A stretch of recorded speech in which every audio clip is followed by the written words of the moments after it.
প্রমাণটা আমরা পাই। নিউটনসের third law কি বলছে? Every action there is an equal and opposite reaction. তো ভালো কাজ, ভালো মনের চিন্তা, ভালোবাসা, কাউকে নিজের করে নেওয়া, তাতে অসুবিধাটা কি আছে? এর মধ্যে তো সমস্যা নেই।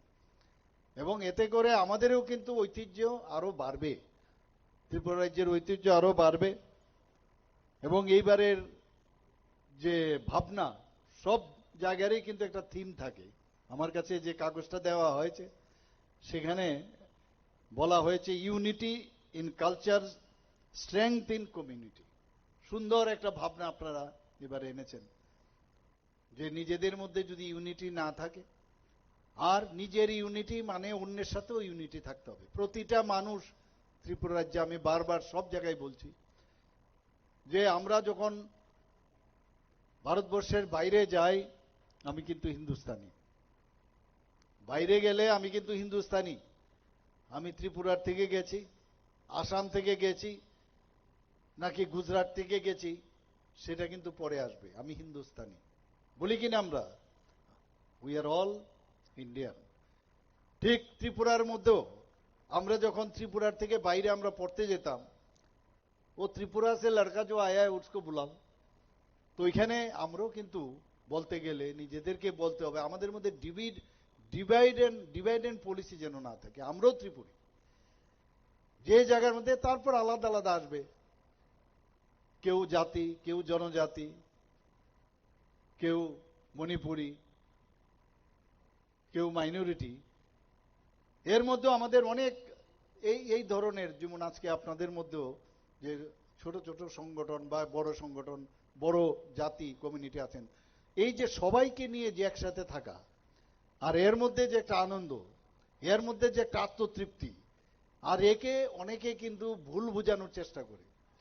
আর যদি আমরা সবাই মিলে একসাথে থাকি, মানুষ, যেটা আমি বললাম, মানুষ হচ্ছে সবচেয়ে বড় সত্য। আমরা সবাই মিলে এই ত্রিপুরাকে মাননীয় প্রধানমন্ত্রী যে বারবার বলছেন, এবং একমাত্র মাননীয় প্রধানমন্ত্রী যে আসার পর একের পর এক জনজাতিদের জন্য আজকে যেভাবে জনজাতিদের সম্মান দিচ্ছেন, সেটা এর আগে কিন্তু আমরা দেখিনি।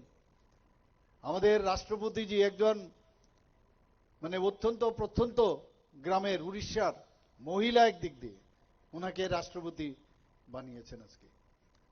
আজকে ত্রিপুরার থেকে একজন রাজ পরিবারের সদস্য, আপনারা সবাই জানেন ত্রিপুরা সরকারের উনি উপমুখ্যমন্ত্রী ছিলেন, উনাকে তেলেঙ্গানার মতো বড় রাজ্যের আজকে গভর্নর বানিয়েছেন। ত্রিপুরার ইতিহাসে আর কখনো হয়নি। আজকে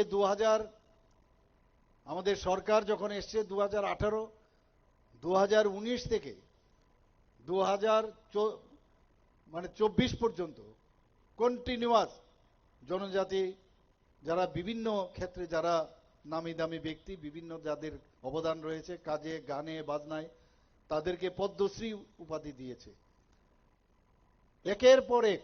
এর আগে কিন্তু সেগুলো আমরা দেখিনি। আমাদের সরকার আসার পরে আমরা যারা জনজাতি গোষ্ঠীর যারা সমাজপতিরা আছেন, আজকে সমাজপতিদের 2000 টাকা করে তাদেরকে সাম্মানিক দিয়েছি আমরা। আমি কিছুদিন আগে ক্যাবিনেটে বসে আমরা ডিসিশন নিলাম যে কেন ওনাদেরকে 2000 টাকা দেওয়া হবে ভাতার মতো, অন্যান্যদের মতো, তাদেরকে কেন 5000 টাকা করা হবে না। যেমন কথা তেমনি কাজ, 5000 টাকা করলাম। এবং ক্যাপিং ছিল আগে আমাদের 2018-তে আমাদের সরকার আসার পর। ক্যাপিং কি, যারা সমাজপতি ছিল, অনেকে আছে যারা চাকরি করে, বা অনেকে আছে যারা পেনশনার, তাদেরকে দেওয়া হতো না। সেটাও আমি ক্যাবিনেট যারা মিনিস্টাররা আছেন তাদের সাথে কথা বলে সেটাকেও আমি উঠিয়েছি। এখন সেটা 5000 হয়েছে। যদি আমরা ব্রডলি আমরা দেখি, ত্রিপুরাতে 19টি জনজাতি গোষ্ঠী আছে, কিন্তু যখন এই ক্যাপিং উঠিয়ে নিলাম, দেখা গেল, আমি যখন জিজ্ঞেস করলাম অফিসারদের যে কতজন তাতে পাবে, দেখা গেল মাত্র আগে 10 জন পেত এই 5000 টাকা করে, তাদেরকে আরো ম্যাক্সিমাম হলে 13 থেকে 14 জন। তাহলে বাকি তারা কি হলো? তো বলল যে না, ওনাদের মধ্যে যে সমাজ যে পতির সিস্টেম সেই রকম নেই। আমি বললাম এরকমটা তো হবে না, সমাজের তো কেউ প্রধান হবে, কেউ কিছু কাণ্ডারি হবে, কিছু একটা হবে, প্রধান হবে, তো তাদেরকে আমাদের দিতে হবে। শুধু তাই নয়, আমি জিজ্ঞেস করলাম যে আমাদের ত্রিপুরাতে কতগুলো জাতি জনজাতি গোষ্ঠী আছে। তখন সেখানে আমাকে বলা হলো যে প্রায় 40+ আমাদের জনজাতি গোষ্ঠী ত্রিপুরাতে আছে। আমি বললাম সবাইকে আমরা দেব, এই 5,000 টাকা করে সবাইকে আমরা একটা সাম্মানিক, সমাজের জন্য যে যারা কাজ করছে তাদেরকে সম্মান আমরা কেন দেব না। আমি ডিএমদেরকে নির্দেশ দিয়েছি চিফ সেক্রেটারির মাধ্যমে, এবং সেইভাবে কিন্তু কাজ হচ্ছে।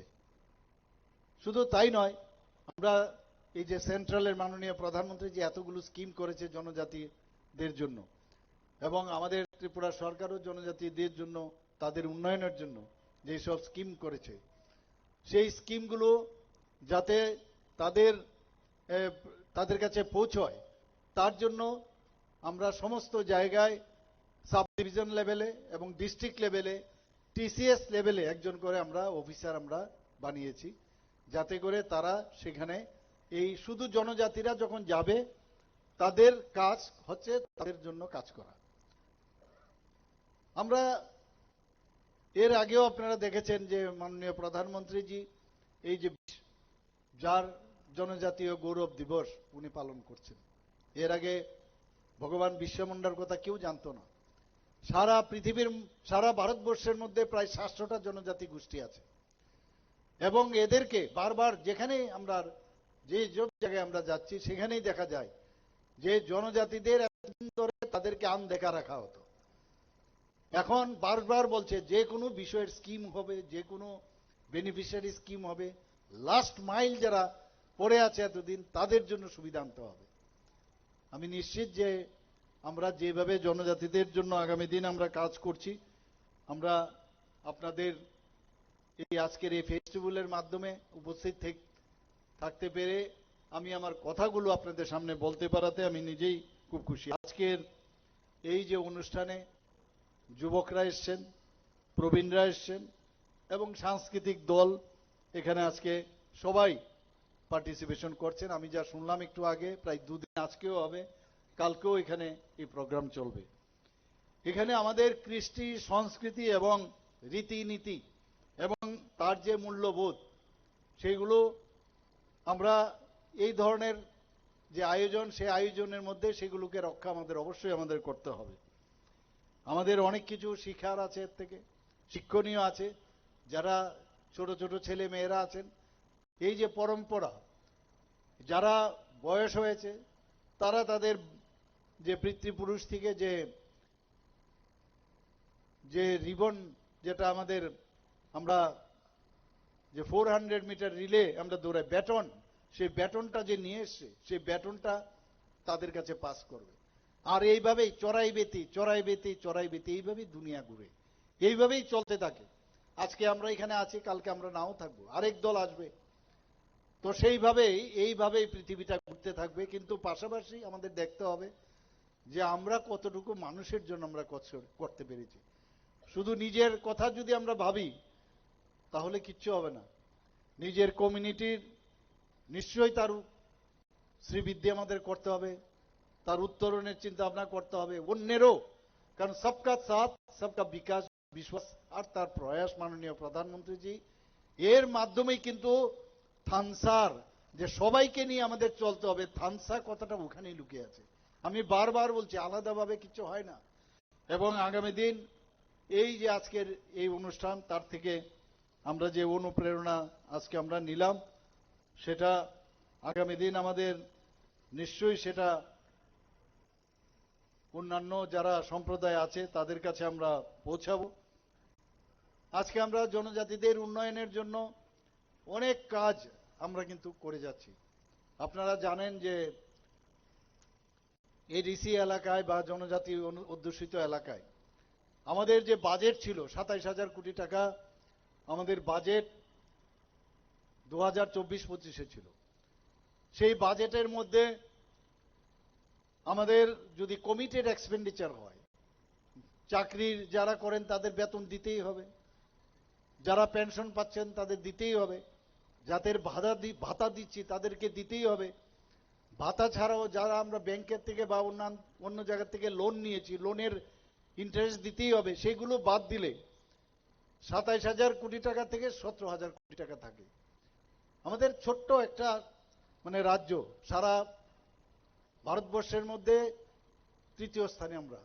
সেই জায়গায় এই 27,000 কোটি টাকার মধ্যে 17,000 কোটি টাকার তার প্রায় 39.06% আমরা জনজাতি অধ্যুষিত এলাকায় খরচা করি। এটাকে নিয়ে মানুষের ভুল বোঝানোর চেষ্টা করে অনেকে। 25-26-এ আমরা যে বাজেট করেছি সেখানেও এবার 32,000 কোটি টাকা আমরা করেছি। ট্রান্সপারেন্সির মাধ্যমে আমাদের সরকার চলছে।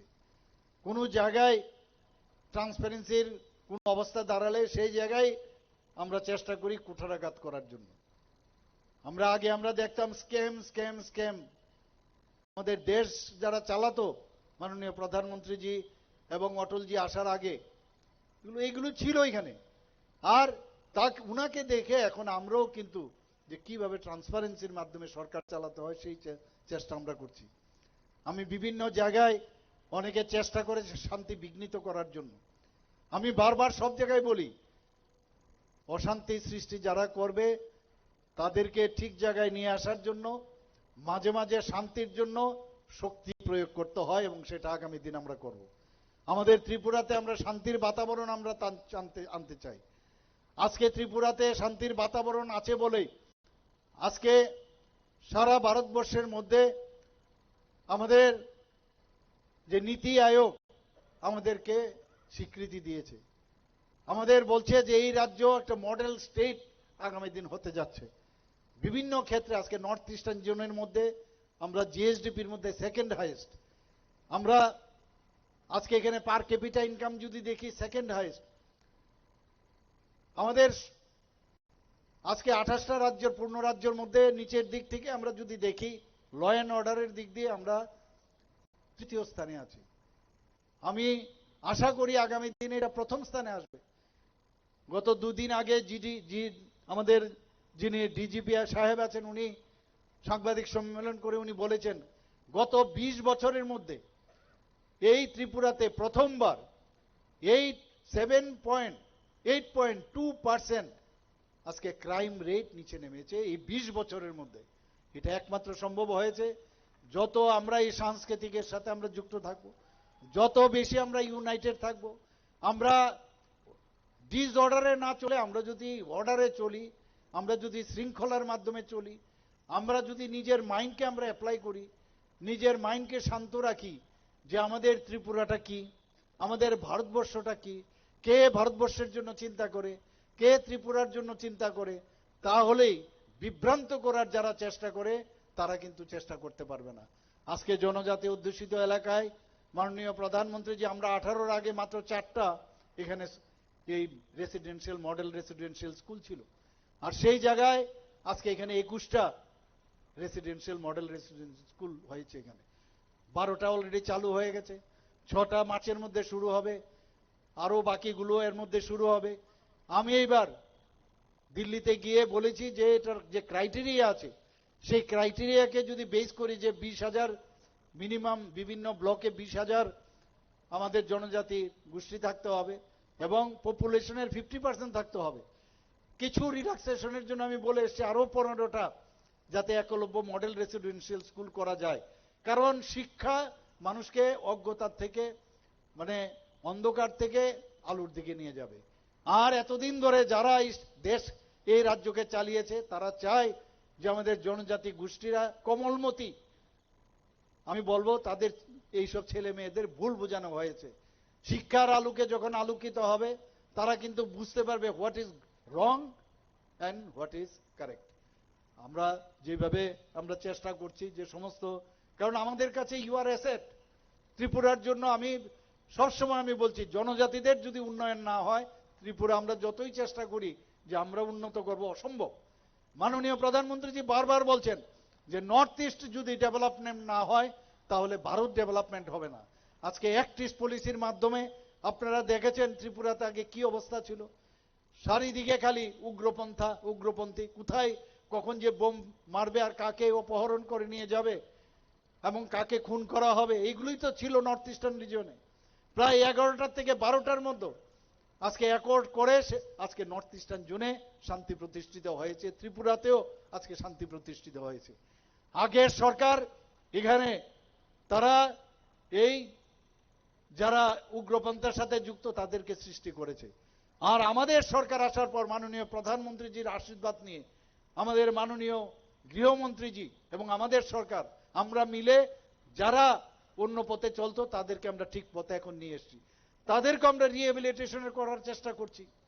আমাদের এই রিয়াং শরণার্থী 23 বছর ধরে কি দুঃখ কষ্টের মধ্যে নিদারুণ অবস্থার মধ্যে এই ত্রিপুরাতে এসে বসেছিল। এর আগে তো এতগুলো সরকার ছিল, কেউ তো এদের ব্যাপারে চিন্তা করেনি। আমাদের সরকার আসার পরে আমাদের 2018-র পরে আমাদের সরকার এসে কেন্দ্রের সাথে কথা বলে তাদের আজকে তাদের রিহ্যাবিলিটেশন 12টা জায়গায় আমরা সেটা করেছি। প্রথমে 500 কোটি টাকার সেই আপনার প্যাকেজ দেওয়া হয়েছিল, তারপর আরো 300 কোটি টাকা দিয়ে 800 কোটি টাকার প্যাকেজ দেওয়া হয়েছে। বিভিন্ন জায়গায় আমরা স্কুল এবং রাস্তাঘাট, তাদেরকে ফিক্সড ডিপোজিট এবং পড়াশোনা থেকে শুরু করে হেলথের বিষয় থেকে আরম্ভ করে সব সুযোগ সুবিধা দিচ্ছি। দ্যাট ইজ কল ভারতীয় জনতা পার্টির সরকার, যে মানবাধিকতা যেটা আছে তাদের মধ্যে আছে, একটা ফিলিংস রয়েছে, টাচিং মানুষের সাথে তার যে একটা হৃদয়ের সম্পর্ক, সেই সম্পর্ক যদি না থাকে তাহলে একজন মানুষ আরেকজন মানুষের জন্য করতে পারে না, এবং সেটা আমাদের সরকার সেটা করছে আজকে। তারপরেও কিছুদিন আগে মাননীয় গৃহমন্ত্রী যে এসেছিলেন, সেখানে আমবাসার নিকট একটা যে সেন্টার ছিল যেখানে ওরা রিহ্যাবিলিট হয়েছে, সেই জায়গায় আমিও গিয়েছিলাম। যাওয়ার পরে যারা ইউথ যারা আছে তাদেরকে বলেছেন যে ঠিক আছে টাকা দিয়েছি, থাকার ঘর দিয়েছি, খাওয়ার রেশন দিয়েছি, কিন্তু ওদের সাস্টেনেবল যাতে ওরা খেয়ে থাকতে পারে তার জন্য তাদেরকে ট্রেনিং দেওয়া। 15 দিনের করে তাদেরকে বিভিন্ন ক্ষেত্রে আমাদের ট্রেনিং দেওয়া হয়েছে স্কিল ডেভেলপমেন্টের থেকে। এবং শুধু তাই নয়, আমি ছয়লাংটা গিয়ে কিছুদিন আগে তাদেরকে গিয়ে আমি টুল কিটস দিয়েছি। তো এই হচ্ছে সরকার। আমরা কাউকে হারাতে চাই না, আমরা সবাইকে জুড়তে চাই। আমরা সবাই মিলে যে আমরা সব সময় বলছি যে এক নতুন ত্রিপুরা আমরা গড়তে চাই। একদিকে মাননীয় প্রধানমন্ত্রীজি দেশকে শক্তিশালী করছে, আজকে আমরা যদি শক্তিশালী না হই তাহলে যতই আমরা এই ধরনের আজকে উৎসব করি না কেন, লাভের লাভ হবে না। অন্যরা এসে যাবে বাইরের থেকে এসে। আজকে যেমন কথা সেমনি কাজ, যেভাবে এয়ার স্ট্রাইক করা হয়েছে, সার্জিক্যাল স্ট্রাইক করা হয়েছে, এবার অপারেশন সিন্দুর করে 26 জনের বদলা মাননীয় প্রধানমন্ত্রীজি 26 মিনিটের মধ্যে প্রায় 9টার থেকে 10টা এই উগ্রপন্থীদের যে ঘাঁটি সেগুলোকে ধ্বংস করে দিয়েছে। আজকে ভারতকে অন্য উচ্চতায় মানুষ দেখছে এখানে। তো একের পর এক উন্নয়নের যে ক্রাইটেরিয়াগুলো আছে, আমাদের দেশ আজকে সারা পৃথিবীর মধ্যে কিন্তু সেটা প্রতিষ্ঠিত হয়েছে। আমাদের ত্রিপুরাও বিভিন্ন জায়গায় আজকে বিভিন্ন প্যারামিটারে আমরা কিন্তু সেই জায়গায় আমরাও নিয়ে গেছি।